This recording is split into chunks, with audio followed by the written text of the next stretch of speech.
কথা হলো ঢেঁড়স দিয়ে কিন্তু আমরা সবাই একটা ভাজি রান্না করি এবং এটা কিন্তু সবার কাছেই কমন একটা রেসিপি। আমরা কিন্তু কোনো সময় একটা ইউনিক রেসিপি ট্রাই করি না ঢেঁড়স দিয়ে। তাই আজকে আপনাদের জন্য এই ভিডিওটা। আজকে আপনাদের সাথে শেয়ার করব ঢেঁড়স দিয়ে অন্যরকম একটা রেসিপি।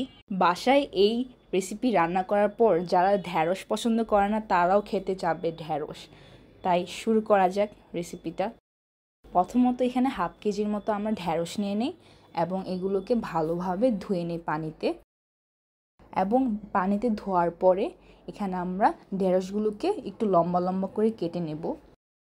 আমরা যেমন কুচি কুচি করে কেটে নিই, এখানে কুচি করে না কেটে লম্বা করে কয়েকটা পিসেস করে নেব এই ঢেঁড়সের। এরপর একটা পেস্ট মেক করব এবং এর জন্য আমি 4টা টমেটো কিউব করে কেটে নিয়েছি এবং 5-6টার মতো মরিচ এখানে অ্যাড করে এটার মধ্যে সামান্য পরিমাণ পানি দিয়ে এটার একটা পেস্ট মেক করে ফেলবো।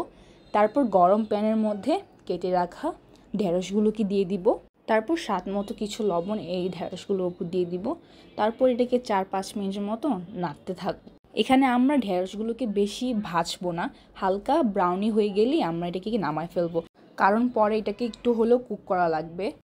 তারপর এই যে এমন কালার চলে আসলে ঢেঁড়সগুলোর আপনারা নামিয়ে ফেলবেন।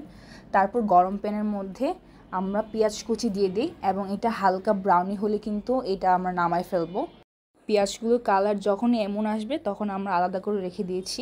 এখন আমরা যে পেস্টটা মেক করেছিলাম এটা গরম তেলের মধ্যে দিয়ে দিব এবং 1-2 মিনিটের মতন এটাকে একটু কষিয়ে নেব এই পেস্টটাকে। এরপর এক এক করে জিরে গুঁড়ো, লাল মরিচ গুঁড়ো, তারপর ধনে গুঁড়ো এবং হলুদ গুঁড়ো দিয়ে দিব।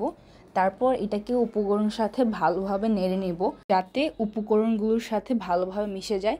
তারপর এখানে কিন্তু আম্মু 1 কাপের মতো পানি অ্যাড করে দেয়, কেননা এটা তো শুকিয়ে গিয়েছে, এর জন্য এখন আম্মু 1 কাপ পানি দিয়ে দিবে। এরপর কিন্তু আম্মু একটু এখানে নেড়ে এখানে স্বাদ মতো লবণ দিয়ে দিবে এবং রসুন বাটা 1 চামচের মতো রসুন বাটা দিয়ে দেয় এখানে। এবং একটু বলতে গেলে হলুদ গুঁড়ো একটু কম পড়ে গিয়েছে দেখে আম্মু আবার একটু দেয়। তারপর এখানে ভেজে রাখা যে ঢেঁড়সগুলো ছিল এগুলো এই উপকরণগুলো দিয়ে এটাকে ভালোভাবে নেড়ে নেবে। এবং এটা বলতে গেলে এটা হিটারের হিটটা একটু লো আঁচে রেখে আপনারা এটা রান্না করবেন। এবং ভেজে রাখা যে পেঁয়াজগুলো ছিল এটাও দিয়ে দেয় এখানে আম্মু এবং এটাকে একটু লো আঁচে রান্না করতে থাকবেন। 10 মিনিটের মতন এমন রান্না করলেই কিন্তু আপনাদের এই রেসিপির 80% মেক হয়ে যায়। ঢেঁড়স কিন্তু বলতে গেলে মেইন উপকরণটা ছিল ঢেঁড়সের যে পেস্টটা ছিল না, এটা কিন্তু মেইন উপকরণটা। এটা দেওয়াতে ঢেঁড়সের বলতে গেলে কালার বলেন বা স্বাদ বলেন অন্যরকম হয়ে যায়। বলতে গেলে এই যে এমন যখন এসে পড়বে একটু, আপনার কিন্তু ঢেঁড়সটা বলতে গেলে রেডি হয়ে গেছে। আর একটু অল্প কুক করলেই আপনাদের ঢেঁড়সটা হয়ে যাবে। এই যে আমাদের কালারটা লাস্ট লুক এটা ঢেঁড়সের বলতে গেলে হয়ে গিয়েছে। আপনাদের কাছে রেসিপিটা কেমন লেগেছে অবশ্যই কিন্তু কমেন্ট বক্সে শেয়ার করবেন। সো আজকের রেসিপিটা এই পর্যন্তই আপনাদের সাথে। আল্লাহ হাফিজ।